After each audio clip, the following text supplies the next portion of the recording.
Padahal Indonesia itu kan negara beragama ya. Betul. Tapi kok bisa kita begitu mudahnya ya judi online bisa merusak anak bangsa dan kita menjadi nomor 1 ya. Ternyata sesuai fakta, sesuai survei, negara kita paling banyak judi online-nya penggunanya. Allahu Akbar. Malu nggak nih? Malu nggak? Kalau di Malaysia, negara tetangga, pemerintahnya sangat dijaga ketat. Berdasarkan hukum syariat umat Islam, melarang keras terlibat dalam bentuk perjudian. Yes. Tapi tahukah kalian bahwa di Malaysia itu ada kasino besar? Lucunya, tidak boleh orang Malaysia masuk, khususnya beragama Islam. Yang boleh masuk adalah warga Malaysia yang non-Islam baru boleh masuk. Apakah Indonesia harus tetap melarang kasino? Atau mungkin mencoba pendekatan seperti Malaysia?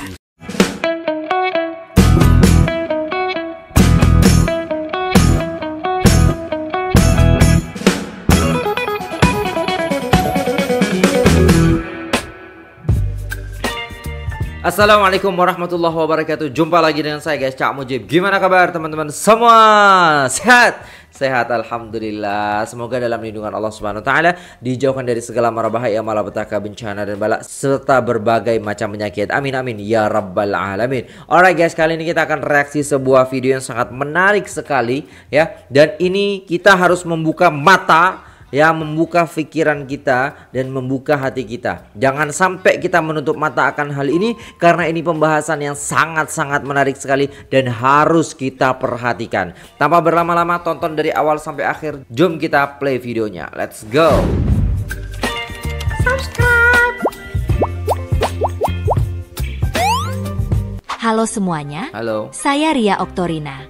Dalam dunia yang semakin digital, perjudian online telah menjadi fenomena yang sulit dibendung, termasuk di Indonesia. Faktanya, Indonesia saat ini menduduki peringkat rata sebagai negara dengan jumlah pemain judi online terbanyak di dunia. Hal ini tentu menjadi ironi, mengingat secara hukum, segala bentuk perjudian dilarang keras di negeri ini.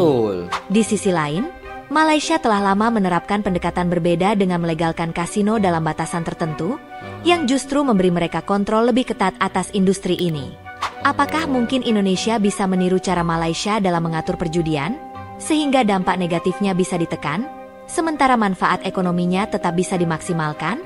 Mari kita bahas lebih dalam. Indonesia, negara pemain judi online terbanyak di dunia. Kok bisa? Kan haram. Jangan panik, melek bisnis bersama panik. Nah teman-teman, kalian tahu nggak Indonesia jumlah pejudi online terbanyak di dunia? Padahal diharamin loh, ngalahin negara-negara bahkan yang legalin. Gila nggak teman-teman?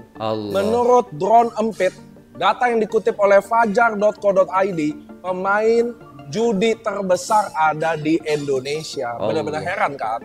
Menurut PPTAK, jumlah pejudi online terbanyak ada 2,7 juta di Indonesia. Dan yang fakta menarik adalah 80% atau 2,1 jutanya adalah menengah ke bawah. Di sini gue mau bahas tentang target marketnya. Ternyata secara spesifik pemain judi online adalah mahasiswa, buruh, dan karyawan, dan guru. So, jadi bukan educated atau nggak educated dalam target marketnya, tapi rata-rata menengah ke bawah. Yang kita harus belajar di sini yaitu kenapa sih bisa terjadi? Jadi ini teman-teman, kalian harus tahu bahwa selalu rata-rata, ini di sekeliling gue juga ada, bahwa orang percaya mereka bisa kaya tiba-tiba. Ada teman-teman yang literasi jadi orang kaya secara cepat. Kalian bisa lihat semua orang-orang kaya di Indonesia. Yusuf Hamka, Chairul Tanjung, kalian bisa baca ceritanya. Teman-teman, gak ada orang kaya tiba-tiba. Gak ada orang kaya dengan cepat. Semua butuh proses. Dan gue tahu ini didukung oleh influencer, flexing, yang seakan-akan kaya bisa secara cepat. Gak ada. Kaya nggak bisa cepat. Apa beda penjudi di kasino sama penjudi di online ya? Bedanya adalah kalau orang-orang ke kasino itu berjudi, rata-rata mereka penghasilannya orang yang menengah ke atas. Ya. Nah, tetapi penjudi online itu rata-rata penghasilan terbatas atau menengah ke bawah. Iya dong. Nah, jadi kalau misalnya judi online masih marak di Indonesia, itu ngeri banget loh. Sampai saya dapat respon bahwa banyak juga pelajar-pelajar yang kena judi online. Iya Awalnya iseng, ya kan, dipancing menang, kan gitu triknya. Trik-trik judi itu begitu, dibuat dulu menang, ya kan. Waktu menang ngajak-ngajak tuh kawan-kawan, seru nih permainannya. Biasanya begitu tuh tekniknya. Nah, jadi Bapak Ibu ya, ini kita harus membedakan ya, membedakan bahwa banyak negara itu mengizinkan ya, itu kasino, itu termasuk kan Malaysia ya, itu kan negara Islam, ada kasino di sana ya, itu di Genting Island. Nah, kemudian di Macau ya, kemudian saya kemarin baru pulang dari Portugal ya, itu ada juga di sana. Nah, itu dilegalkan di sana. Jadi saya hanya membahas bahwasanya adalah segala sesuatu yang legal itu tentu kan mendapatkan penghasilan buat negara ya. Betul. Nah, kita lucu ya, di negara kita ini tidak dilegalkan judi, tapi judi online-nya kok tinggi banget ya, malah kita tertinggi ya. Jadi mungkin ini harus menjadi pertimbangan pemerintah kita. Benar. Saran saya adalah judi online tolonglah itu dihapuskan ya, tolong dibantu pihak dari pemerintah lah ya, mau siapapun itu kementeriannya ya, saya tidak usah sebutkan, karena yang kena adalah masyarakat kelas bawah yang paling banyak ya. Mereka itu secara mentality itu masih tidak stabil, jadi sangat potensi banget untuk dimanfaatkan oleh judi online. Nah, jadi bahkan awal-awal itu kan itu gratis ya main judi online itu ya. Itu apa bedanya judi online dengan main game? Sebenarnya berawal dari main game saya kira ya. Tapi lama-lama ini menjadi satu udah di setting ya, udah di setting memang jadi lama-lama jadi judi online. Nah, saya udah bilang tadi ya, bedanya kasino, pemain di kasino adalah menengah ke atas atau orang mampu. Sementara judi online itu adalah orang-orang tidak mampu atau menengah ke bawah, terutama anak-anak kuliah, anak SMA atau gaji pas-pasan ya. Jadi harapan kita berdoa semuanya ya, jangan sampai anak-anak kita yang kena, jangan sampai juga generasi kita ini ke depannya ini makin rusak ya. Sudah kita dirusak di banyak hal dengan pornografi banyak di online, belum lagi judi online-nya. Ini tantangannya luar biasa ya. Padahal Indonesia itu kan negara beragama ya. Tapi kok bisa kita begitu mudahnya ya judi online bisa merusak anak bangsa, dan kita menjadi nomor 1 ya. Kalau di Malaysia, negara tetangga, pemerintahnya sangat dijaga ketat. Berdasarkan hukum syariat umat Islam, melarang keras terlibat dalam bentuk perjudian. Yes. Tapi tahukah kalian bahwa di Malaysia itu ada kasino besar, namanya Genting Highland. Dan Genting Highland itu pun bukan di kota Kuala Lumpur, tapi di puncak gunung.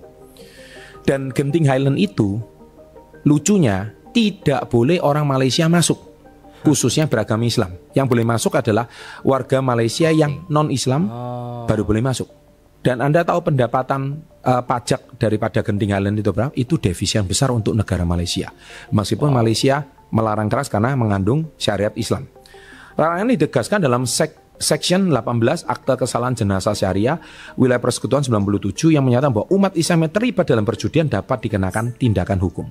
Yes, itu tidak boleh. Jadi warga Malaysia resmi tidak boleh masuk ke dalam Genting Highland karena itu dilarang keras, terutama yang pegang paspor Malaysia dan beragama Islam. Tapi kalau paspor Malaysia yang non-Islam silakan. Dan diutamakan Genting Highland adalah warga negara asing. Warga negara luar Malaysia silakanlah berjudilah di Genting Highland. Nah, poin saya membuat video ini adalah satu, tidak bisa dipungkiri, negara maju pun melegalkan kasino. Indonesia justru tidak melegalkan kasino, maka judi online menjadi marak. Judi online menjadi marak, akhirnya orang Indonesia dengan mudahnya mengakses judi online. Yang mana pelakunya itu bisa sampai jutaan orang dan adminnya sekian puluh ribu orang di Kamboja. Sekarang yang menjadi permasalahan ini adalah satu, saya tidak minta orang Indonesia, boleh aja pakai peraturan pemerintahan Singapura atau pemerintahan Malaysia, boleh ditiru ya. Judi dilegalkan di Indonesia, kasino dilegalkan di Indonesia, itu yang boleh adalah orang asing. Bukan orang Indonesia, terutama yang beragama Islam. Dipertegas, paspor KTP Islam tidak boleh masuk kasino. Simple. Jadi poin saya membuat video ini bukan berarti saya itu mendukung kebijakan pemerintah, tapi tolong dipertimbangkan bahwa bagus ini. Saya setuju dengan abangnya, meskipun ya istilahnya kita Ya daripada judi online gitu kan, dan masyarakat semuanya itu kena ya kan, maksudnya adalah menengah ke bawah yang kena semua. Aduh, nggak tahu ya, nggak tahu habis apa yang difikirkan seperti itu. Karena memang ekonomi juga berdampak yang sangat-sangat signifikan gitu. Kalau ekonominya rendah gitu kan, ya pasti mereka akan berpikir secara cepat. Oh, ini cara cepat untuk mendapatkan uang dan lain sebagainya. Wah, judi tidak semata-mata jelek. Daripada toh sekarang malah masyarakat Indonesia berjudi semua, Betul. kena judi online semua, kena pinjol semua. Rakyat Betul. Indonesia jadi korban. Kenapa kita nggak balik? Justru orang-orang kaya yang datang ke Indonesia, silakan, mereka mau kasino silakan, tempat-tempatnya ada, disediakan pemerintahan Indonesia. Tapi orang Indonesia sendiri nggak boleh masuk. Betul. Ataupun orang Indonesia mau masuk yang non Islam ya, contohnya mau bermain judi, seperti Silakan. pemerintah Singapura ditetapkan pajak setiap tahun sekian. Saya pertegas, bukan berarti rakyat Indonesia itu harus berjudi, tidak. Saya tidak setuju itu. Tidak. Karena judi itu menghancurkan sebuah bangsa. Betul. Saya tahu, menghancurkan sebuah penduduk bangsa. Yes. Saya tidak setuju kalau rakyat Indonesia yang berjudi, tidak. Tapi nggak ada salahnya melalui video ini, judi sebagai daya tarik wisatawan asing untuk serahkan mereka di sana. Legalkan perjudian, itu menjadi pertimbangkan, tapi untuk orang asing, bukan untuk orang Indonesia. Betul, betul sekali. Jadi konteksnya hampir sama dengan Malaysia gitu kan nanti, yaitu orang Islam ataupun orang Indonesia itu tidak boleh masuk ya, yang beragama Islam seperti itu. Jadi lebih kuat, lebih apa namanya ya, lebih tertata gitulah. Maksudnya ya daya tarik asing juga untuk ke Indonesia juga bagus, dan orang asing tidak hanya akan berjudi di sini gitu kan, bahkan wisata-wisata dan lain sebagainya pasti mereka juga akan ke situ ya kan. Allahu Akbar. Betul bang, saya setuju bang dengan abang nih, keren. Sukses before Kasino, tempat yang identik dengan lampu gemerlap, 30 ini. suara koin yang berdenting, dan janji kemenangan besar. Tapi, pernahkah kamu bertanya-tanya, kenapa di Malaysia kasino itu legal, sementara di Indonesia dilarang keras? Mari kita bahas. Kita mulai dari sejarah. Di era kolonial Belanda, perjudian sebenarnya sempat dilegalkan di Indonesia loh. Oh, gitu. Bahkan ada rumah judi resmi yang diawasi pemerintah kolonial. Tapi, setelah Indonesia merdeka, pemerintah kita mengubah arah. Alasannya, karena perjudian dianggap bertentangan dengan nilai agama dan moral bangsa. Oke. Berbeda dengan Malaysia, mereka mempertahankan beberapa warisan kolonial Inggris, termasuk legalisasi kasino, tapi dengan pengaturan yang sangat ketat. Oke. Salah satu contohnya adalah Genting Highlands, kasino resmi pertama di Malaysia yang beroperasi sejak 1971. Di Indonesia, perjudian dilarang di bawah KUHP Pasal 303. Alasan utamanya adalah karena mayoritas penduduk Indonesia beragama Islam, dan dalam Islam perjudian itu dilarang. Iya, Pemerintah tahu, juga betul. menganggap perjudian bisa memicu masalah sosial seperti kriminalitas, utang, dan perpecahan keluarga. Jadi, nggak heran kalau kasino tidak diberi ruang di negeri ini. Sebaliknya, Malaysia punya pendekatan yang berbeda. Mereka mengatur perjudian secara legal, dengan lisensi dan lokasi yang terbatas. Kasino hanya boleh didirikan di wilayah tertentu, seperti Genting Highlands. Pengunjungnya juga dibatasi loh. Warga Malaysia yang beragama Islam dilarang masuk. Sistem ini membantu pemerintah Malaysia mengontrol industri Benar kasino, juga, ya. sekaligus memanfaatkan pajak dari perjudian untuk pendapatan negara. Legalnya kasino di Malaysia punya dua sisi. Di satu sisi, pajak dari kasino menyumbang miliaran ringgit ke kas negara. Di sisi lain, risiko kecanduan judi tetap ada, terutama bagi kaum muda di Indonesia. Larangan perjudian dianggap langkah preventif. Tapi, kenyataannya, perjudian ilegal tetap ada di banyak tempat, bahkan online. Pertanyaan yang sering muncul adalah, apakah Indonesia akan melegalkan kasino suatu saat nanti? Beberapa orang berpendapat, legalisasi bisa menjadi solusi untuk menarik turis dan meningkatkan Iya, pendapatan benar. negara. Tapi, tantangannya tetap besar, baik dari sisi budaya, Betul. agama, maupun regulasi. Benar sih. Jadi, apa pendapat kamu? Apakah Indonesia harus tetap melarang kasino? Atau mungkin mencoba pendekatan seperti Malaysia? Bisa. Perjudian di Indonesia sebenarnya bukanlah hal baru. Ah. Pada masa kolonial Belanda, aktivitas ini pernah dilegalkan, Bahkan terdapat rumah-rumah judi resmi yang diawasi langsung oleh pemerintah kolonial. Namun, setelah Indonesia merdeka, pemerintah dengan tegas melarang perjudian karena dianggap bertentangan dengan nilai agama serta moral bangsa. Larangan ini semakin diperkuat dengan adanya aturan dalam Kitab Undang-Undang Hukum Pidana yang mengkriminalisasi segala bentuk perjudian, baik yang dilakukan secara langsung maupun melalui media digital. Namun, meskipun regulasi telah dibuat dengan sangat ketat, kenyataannya perjudian tidak pernah benar-benar hilang dari Indonesia. Justru seiring dengan perkembangan teknologi, praktik perjudian semakin berkembang ke ranah digital.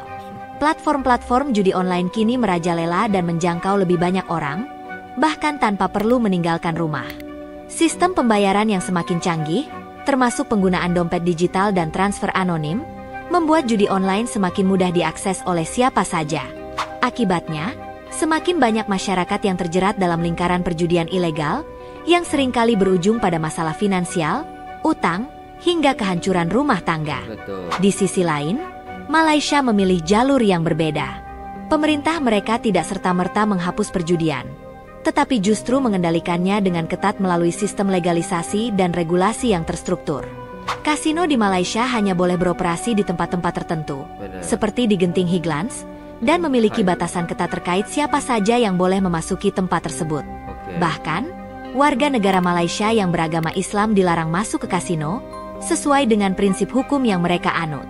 Sistem ini memungkinkan pemerintah Malaysia untuk mengontrol industri perjudian dengan lebih baik, menghindari penyebaran praktik judi ilegal, sekaligus memperoleh pendapatan negara dari pajak kasino yang mencapai angka miliaran ringgit setiap tahunnya.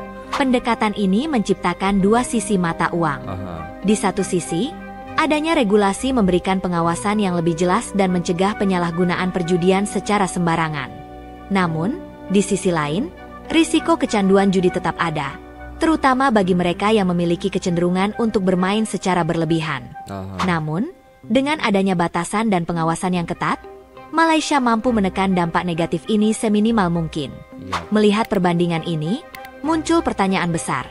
Apakah Indonesia bisa menerapkan sistem yang serupa? Dengan status sebagai negara dengan jumlah pemain judi online tertinggi di dunia, jelas bahwa larangan semata tidak cukup untuk menghentikan praktik ini. Perjudian ilegal terus berkembang tanpa ada kontribusi bagi negara, sementara banyak orang yang menjadi korban dari sistem yang tidak terkontrol ini. Jika Indonesia mulai mempertimbangkan pendekatan seperti Malaysia, tentu harus dilakukan dengan perencanaan yang matang dan regulasi yang benar-benar melindungi masyarakat. Namun, perlu diingat bahwa setiap kebijakan memiliki tantangannya masing-masing. Budaya dan nilai moral yang dianut di Indonesia sangat berperan dalam menentukan kebijakan perjudian. Jika suatu kebijakan dapat memberikan manfaat bagi negara, tetapi di sisi lain membawa risiko sosial yang lebih besar, maka tentu harus ada keseimbangan yang dijaga.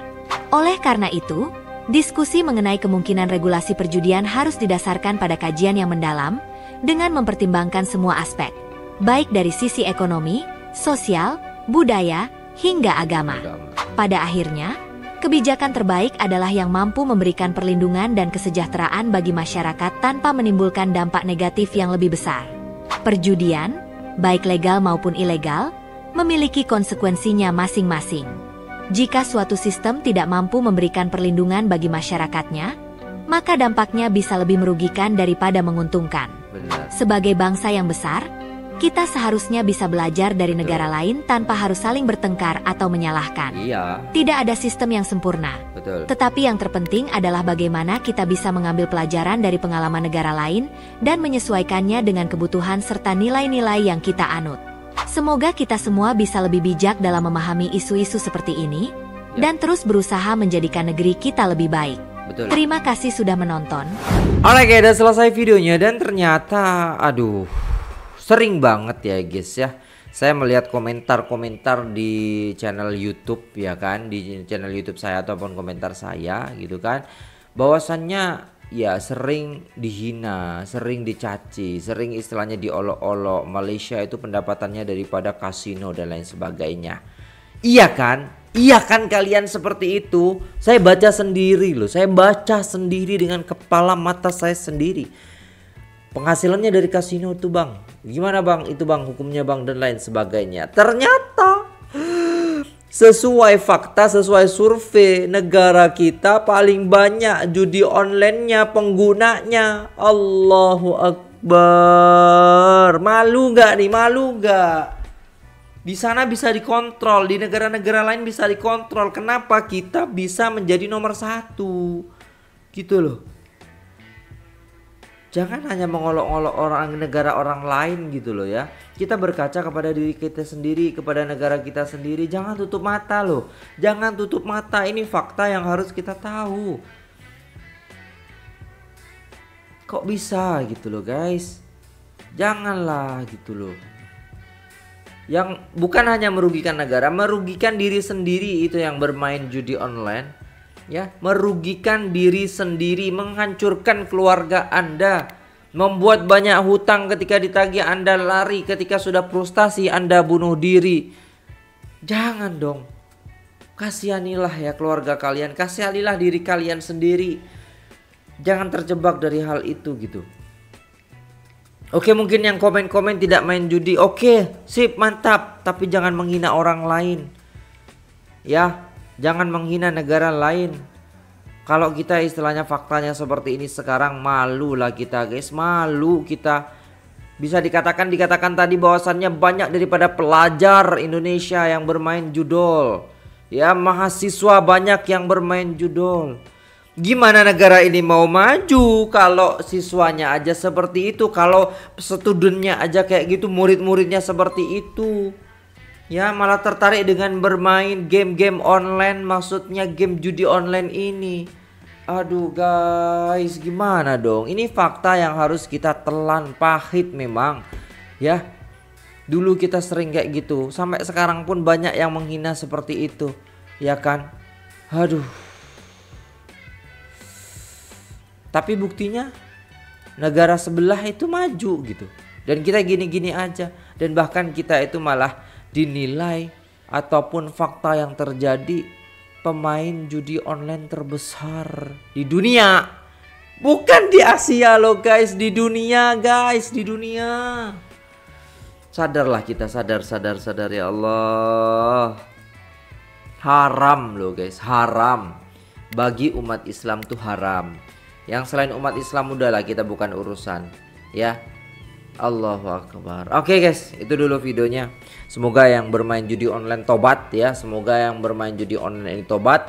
Ada ustadz mengatakan kalau teman-teman dapat daripada judi online itu nggak apa-apa, nggak harus dikembalikan. Tapi habis itu taubatun nasuha, berhenti seberhenti-berhentinya, tidak mengulangi lagi. Dan insya Allah itu akan diampuni oleh Allah Subhanahu wa Ta'ala. Dan jadilah orang-orang yang betul-betul yang menjaga kebaikan dan marwah diri kita. Terima kasih sudah tengok video ini sampai selesai. Mohon maaf apabila ada salah kata. Saya marah-marah bukan karena apa, karena saya sayang kepada kalian semua. Ya, jangan sampai tergiur, jangan sampai terjerumus kepada hal-hal yang dilaknat oleh Allah Subhanahu wa Ta'ala, yang tidak disukai oleh Allah Subhanahu wa Ta'ala. Ya guys ya. Oke, terima kasih, sampai jumpa di video selanjutnya. Apabila ada salah kata mohon dimaafkan. Saya pamit undur diri. Assalamualaikum warahmatullahi wabarakatuh.